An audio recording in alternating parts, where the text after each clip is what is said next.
Pse duhet ta mbyllni gjithmonë derën përpara gjumit? Pasi t'i lani dhëmbët të vishni pijama dhe të niseni për në shtrat, mos harroni të bëni edhe një gjë të fundit, të mbyllni derën. Rreth 60% e njerëzve të marrë në studim nga Instituti Kërkimor Amerikan UL flenë me derën hapur. Edhe pse duhet të mbyllet dera, arsyeja që qëndron pas kësaj është shumë e thjeshtë. Në rast se banesa juaj përfshihet nga zjarri, dera e mbyllur ngadalëson përhapjen e flakëve, redukton tymin toksik dhe përmirëson nivelet e oksigjenit dhe nuk lejon temperaturën përvoluese t'ju përfshi.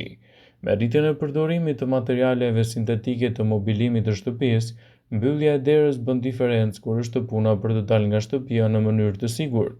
Koha mesatare për të shpëtuar nga një zjarr në banesë ka shkuar nga 17 në 3 minuta në dekadat e fundit për shkak të materialeve të ndeshme me të cilat ndërtohen shumica e shtëpive, sidomos edhe në kohët moderne.